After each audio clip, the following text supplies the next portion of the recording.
පාරේදීම තමයි වෙන කෙල්ලගේ පස්සෙන් යනකොට මෙයා දැකලා මේ පාරේ මෙයාගේ පස්සෙන් ගියා. හැබැයි මොනවා වුණත් අවංකව උත්තර දෙනවා. ඒක වටිනවනේ. වෙන කොල්ලෝ නම් අපි උනක් බොරුනේ කියන්නේ. ඊට සෙට් වුණා. ඊට පස්සේ ඔයා එකපාර කැමතුණාද? නෑ එයාගෙන් කැමැත්ත අරගෙන තමයි ඇහුවේ කියන්නේ වෙන මම යාළුවෙකුගෙන් අහන විදියට වැඩේ කරා. මගේ උපදෙස් අරගෙන මගෙන්ම ඇහුවා. අනිවාර්යෙන් 700න් උඩ අදිනම තමයි. ඒක ටාගට් එක තියන් තමයි වැඩ කරන්නේ. තනියෙන් පුළත් ගෝලියෝ ඉන්න ඕනේද? නෑ මගේ ප්‍රමාණය මම තනියම තමයි. තනියෙන් පුළුවන්? සුද්ධ කරගෙන බිත්ති හුරගෙන මගේ ටාගට් එක ඒක තමයි. දැන් ඔයාට ගෝලියෝ ඉන්නවද? ඔයා හදපු ගෝලියෝ ඉන්නවද දැන්? ඔව් මගේ ගාව දැනට 8 දෙනෙක් වැඩ කරනවා. ඒ කියන්නේ මම සාමාන්‍ය අවුරුදු 20ක් යනකම් අපේ ෆැමිලි එක අපි කුලියට ඉඳලා තියෙනවා. පොටි රස්සාවද ඉගෙන ගත්තේ කොහොමද?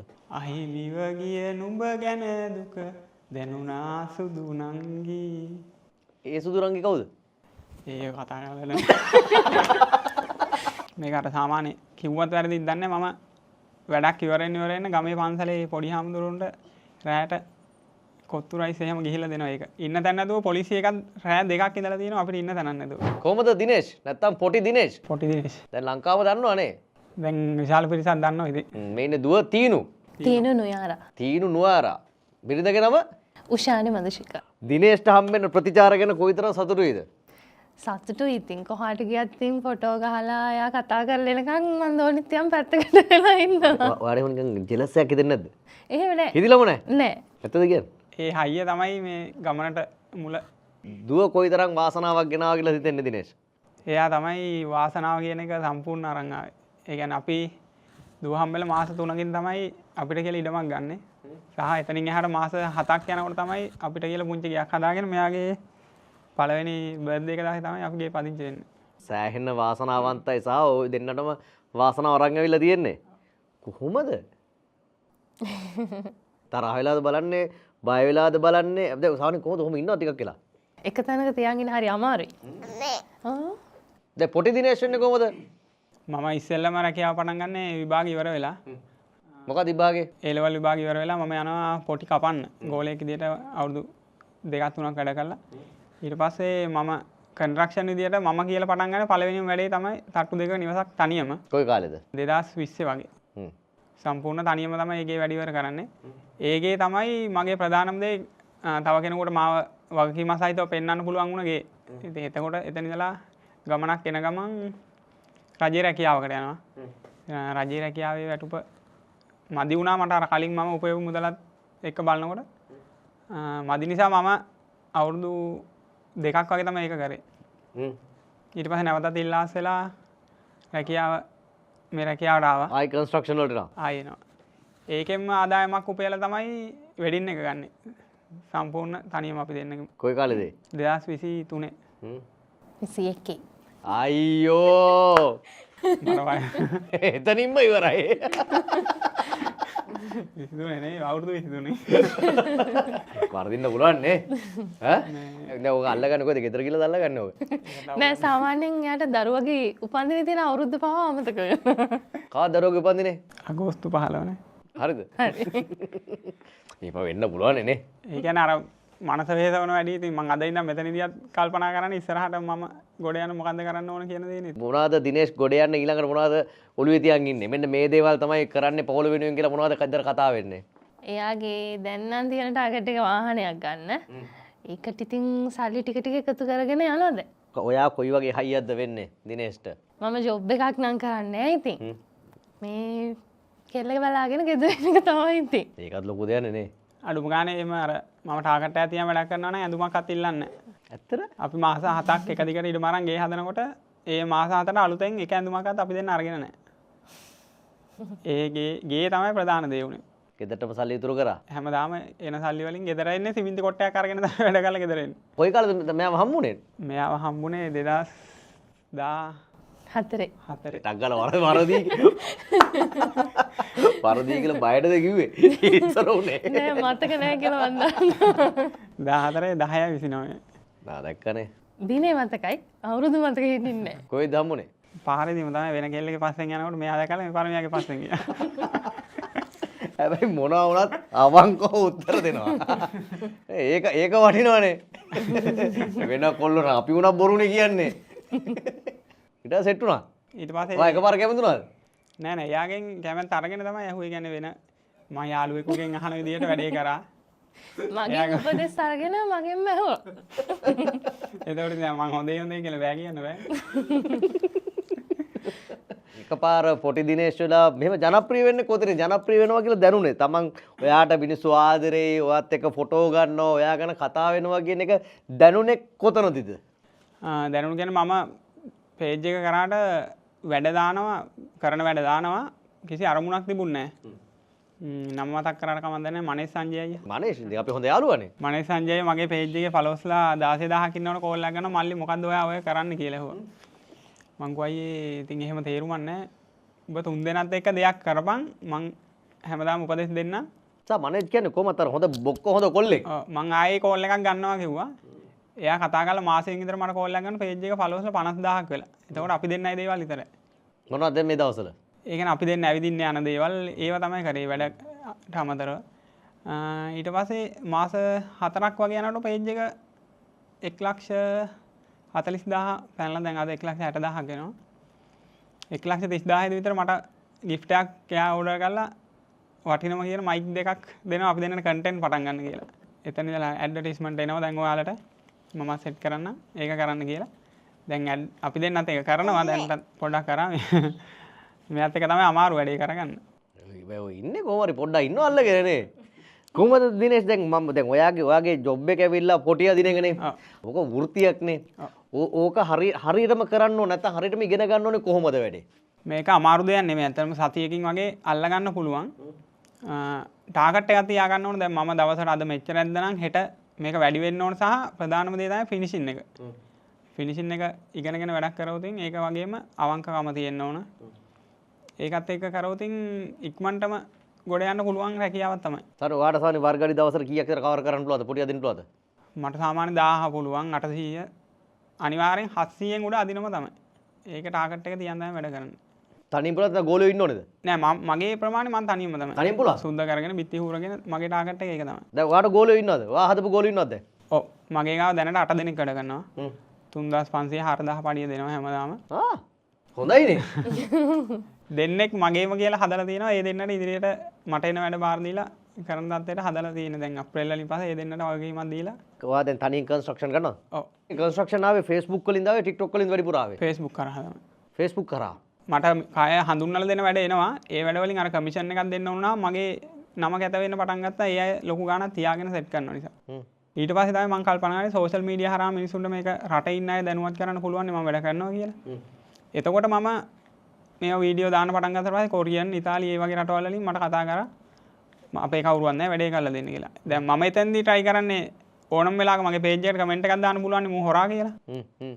මම එතන ඉඳලා අවංක වෙන්න ඕන අනිවාර්යෙන්. ඔව් නැත්තම් වෙන්නේ ඉවරනේ. නැත්නම් එක comment එකක් දැම්ම ගමන් මං ඉවරයි. දැන් හදාගත්ත නමත් ඉවර වෙනවනේ. එකම එක comment එකයි වැදගත්. ඒක වැටුනොත් මම එතන ඉඳලා මං ඉවරයි. ඒක රැකගෙන ඉස්සරහට යන්න ඕනේ ඉතින් අවංකවම. දැන් පහුගිය කාලේ සෑහෙන මම උදව් කරා කට්ටියට නේද? ඔව් ගම් අතුරෙන් පීඩාවටපත් වෙච්ච අය. ඉන්න නාම හිටියනේ ඒ වෙලාවේ. ඔව් දෝණි ලෙඩ වෙච්ච හින්දා මටත් ඊට පස්සේ යන්න සිද්ධ වුණා. අන්තිමට මම නැතුව යාර සංකාව හැදිලා ලෙඩ වුණා මෙයා. ඔයා ගෙදර නැතිද? ඔව් මම අද වෙනතුරු දැන් මැරි කල්ලත් කිසිම දවසක් රැයට ගෙදර නැතුව ඉඳලා නැහැ. ඒ කියන්නේ සල්ලි වලට වඩා මට හවස 5න් 6න් පස්සේ ෆැමිලි එක තමයි වැදගත්. කිසිම දුරක වැඩ කර යන්නේ නැහැ. හම්බ කරන මුදලත් එක්ක සතුටින් ඉන්න තමයි ඕන තුන් දෙනාත් එක්ක. මහත්තයා ගැන ඔයාට තනි වචනෙන් කියන්නේ කිව්වොත් මොනවද කියන්නේ? මේ තමයි ඉතින් හැමදේම. මොනවද ඔයාට තනි වචන නෝන ගැන කියන්නේ කිව්වොත්? හයියකට ඉන්නේ මෙයා තමයි හැමදේම. මෙයාගේ හයිය නැත්තම් මම මොන දේ කරත් වැටෙනවා. මම දැන් ෆෝන් එක ගෙදර දාලා ගියොත් මෙයා කෝල් කරලා කියන මේක අරන් යන්න මල වදයක් කියලා. ඉස්සරත් එහෙම තමයි. අවංකකම තමයි ඉතින් ෆැමිලි එකක තියෙන්න ඕන දේ ඒක රැකගෙන සතුටින් තුන් දෙනාත් එක්ක ඉන්නවා ඉතින්. සමහර දවස් තියෙනවා ගේ හදනකොට එක වේල කාලේ ඉඳපු දවස් තියෙනවා. ඒ කියන්නේ මම සාමාන්‍ය අවුරුදු 20ක් වෙනකන් අපේ ෆැමිලි එක අපි කුලියට ඉඳලා තියෙනවා. කොහෙද ගෙවල්? ගාල්ලේ පොල්හේනේ තමයි මගේ උපන් ගම. ඊට පස්සේ උපන් ගමේ ඉඳලා තියෙන අවුරුදු 2ක් වගේ. ඊට පස්සේ ඉඳලා රෙන්ට් එකට ගෙවල් වල. එහෙම ඉන්න ගමන් රුපියල් 250 රෙන්ට් එකයි දවසල දී ගන්න බැරුව ගෙවල් වලින් එලවලා. කවුද පවුලේ හිටියේ දිනේෂ්? මගේ ෆැමිලි එකේ ඉන්න මල්ලිලා දෙන්නයි අක්කලා දෙන්නයි අයියා. ඊට පස්සේ ඊට පස්සේ ඉතින් එහෙම ඉන්න තැන නැතුව පොලිසිය එකක් රෑ 2ක් ඉඳලා තියෙනවා අපිට ඉන්න තැනක් නැතුව. තාත්තා මොනවද කරේ? තාත්තා කරේ හොටෙල් එකක යන්න උදව් කරන ඒ වගේ දේවල් කකුල අමාරුයි.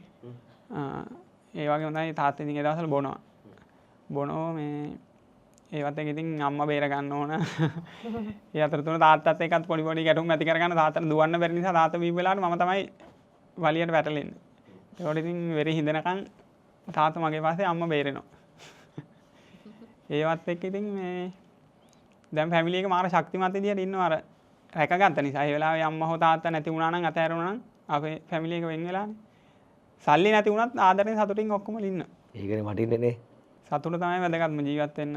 අද සහෝදර සහෝදරිය අම්මා තාත්තා බලා ගන්නවද? හැමෝටම පුළුවන් හැටියට සලකනවා මට පුළුවන් හැටියට. ඒ වගේ ස්වයං පුරුෂයෙක් ජීවිතේ ලැබිච්ච එක කොයිතරම් වටිනවද? වටිනවා හැමදේම දැනගෙන කසාද බැඳපු කෙනෙක්. අවුරුදු 6ක් ආදරය කරලා තමයි කසාද බැඳේ.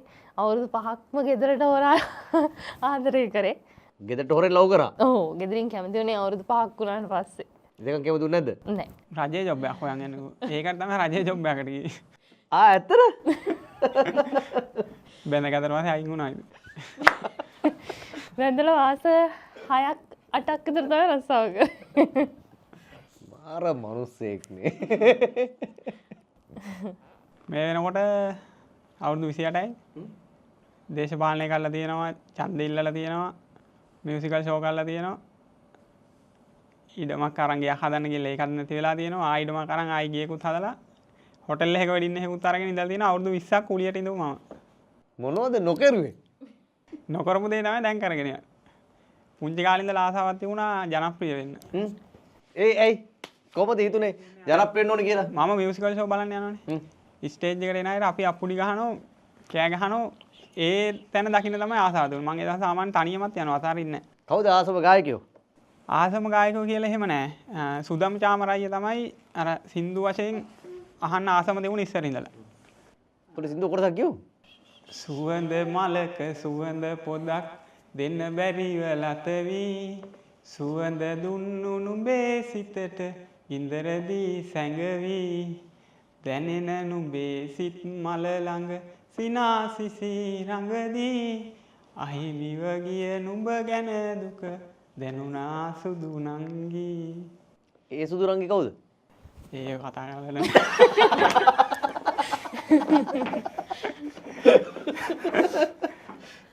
හරි දිනේෂ් කොහමද අද ජීවිතේ කොහොමද දැනෙන්නේ?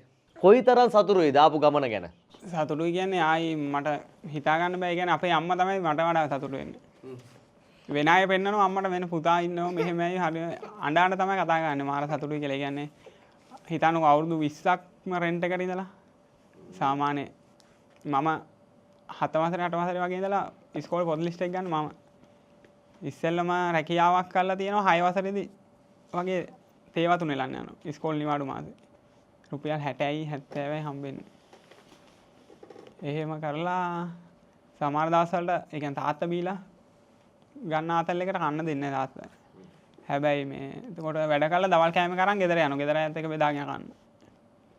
එහෙම කරලා තියෙනවා. ඉතින් මේ අම්මයි තාත්තයි දෙන්නම එක දෙයක් කරලා තියෙනවා. අතපය හතර දීලා තියෙනවා හොඳට. ඒක වටිනවන්නේ. ඒච්චරමයි වටින්නේ.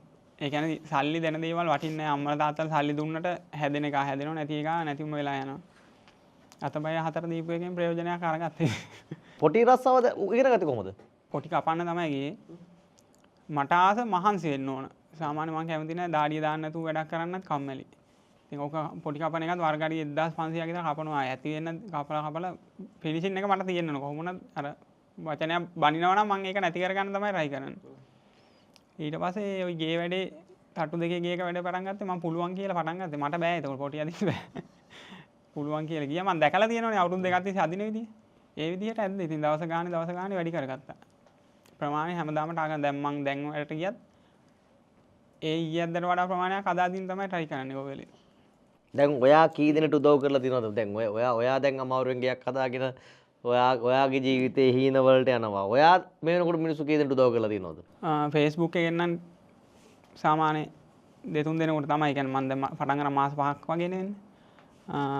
ඒ නැතුව ඉතින් පොත් සබත්තු ඒ වගේ ඒවා ගමේ ඉන්න අය දන්න අයට එහෙම අරන් දෙනවා.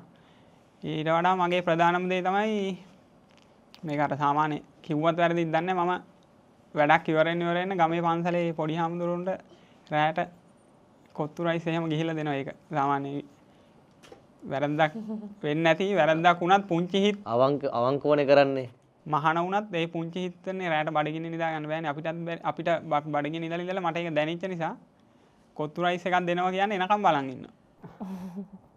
ඒක කරන්නේ අර එක දවසක් මම පන්සලට යනකොට සෝය ලිපේ තියලා සෝය වලට බණ්ඩක් අදාලා මම ඒව කනවද කියලා මට කටේ තියන්න ඔය සෝය වලට බණ්ඩක් අදාලා මම හිතනවා ලිස්සන ගතියත් එක මම එදා මෙයාත් එක්ක ඇවිල්ලා කිව්වා මේ වැඩේ කරන්න ඕන කියලා මම අතන කීයක් හරි ආපුවම ඒ දේ කරනවා. ඒකයි පන්සල් දෙකක් තියෙන දෙකටම කියලා තියෙන්නේ දාන්නේ නැති දවසට කෝල් කරන්න කියලා. දවල් දාන්නේ උදේට කෝල් කරත් මම දවල් දාන්නේ අතේ තියෙන රුපියල් 5000න් දාන දීලා ඊට පස්සේ කන්න වැඩට ගිහිල්ලා සල්ලි හොයලා තියෙනවා. ඔවතින් මේ ආත්මෙත් ලැබෙයි මතු ආත්මෙත් ලැබෙයි. ඒ දේම තමයි ලැබෙන්නේ. ඔයාගේ දරුවන්ටත් ඒක හොඳක් වෙයි. ඔයාට ඉගෙන ගන්න බැරි වෙච්ච දේක් තියෙනවා ඔයාගේ දරුවාට ඒක ලැබෙයි නේ. ඉතින් අපි ජීවත් වෙනකොට අර සතුටයි ඒ දේ තමයි දැන් මම පොයට කියලා පන්සල් යන අදහස මං ගාව නැහැ. පන්සල් තමයි මාස දෙක තුනකට නොවෙන්නත් ඉඩ තියෙනවා. හැබැයි හතර පොයටම සීල් ගන්න කෙනාට වඩා පන්සලේ ලොකු හාමුදුරුවෝ මට කිව්වොත් දෙයක් නොකර ඉන්න තත්ත්වෙට මං ඉන්නවා. අතර මහත්තයා හරි අවංකයි නේ. කියන්න තියෙන දේ ඔය කියනවා. කට්ටිය තරහත් වෙනවා සමහරවිට. ඔව් තරහ වෙනවා. මොකද දැන් තරහ වෙන්නේ නම් ඔය වැඩක් කරන්න බැරි වුණොත් තමයි. එහෙම තරහ වෙලා තියෙන වැඩ නිසා වැඩ කරලා දෙන්න මම බාර ගන්නෑ මට කරන්න පුළුවන් නම් ප්‍රමාණය විතරයි බාරගන්නේ කොහොම වුණත්. දුවාට නටක් ගන්න නවත්තන්න ඕනේ. කන්ටෙන්ට් පැත්තේ මොනවද කරන්න හිතන්නේ ඉස්සරහට? කන්ටෙන්ට් පැත්ත ඉස්සරහට කරනවා ඇඩ් තියෙනවා දැනටත් එනවා. ටික ටික බාර ගන්නවා. මගේ ප්‍රධානම අරමුණ තමයි මේ පේජ් එක මම පටන් අරගත්තේ අර මිනිස්සුන්ට උදව්වක් කරලා දෙන්න පුළුවන් නම් කියන මතයෙන් තමයි. මුදල් උපයන්න පරමාර්ථෙම නෙමෙයි. ඒක අවංකව කරන්න try කරන්න අමාරු වුණොත් ඉතින් කන්ටෙන්ට් පැත්ත විතරක් බාර ගන්න වෙනවා. ඔන්න ඔක්කොමලා පොටි දිනේෂ්ව ෆලෝ කරන්න Facebook TikTok ඉන්නවද? ඔව් TikTok එකේ පොටි දිනේෂ් කියලා ඉන්නවා. Facebook එකේ දිනේෂ් කුමාර කියලා ඉන්නවා. YouTube එකේ තියෙනවද? YouTube එකේ තියෙනවා පොටි දිනේෂ් කියලා. පොටි දිනේෂ් කියලා ඔන්න ෆලෝ කරන්න සපෝට් එක දෙන්න. දක්ෂ කොල්ලෙක් හිත හොඳ කොල්ලෙක් බොක්කෙන් කතා කරන කොල්ලෙක්. එහෙනම් දුවනවා වැඩේ නවත්තමු. බොහොම ස්තුතියි ආවට ජය වේවා තුන් දෙනාටම. ගොඩාක් ස්තුතියි අපිට කතා කරා. කතා කරන්න කියන්නේ ටීවී එකේ දැක ඉඳපු චරිතයක් ඉස්සරහා එහෙම කතා කරන්න ලැබීම එක තමයි මං ලොකු ජයග්‍රහණයක් තමයි ඒක. බොහොම ස්තුතියි. ජය වේවා. ජය වේවා.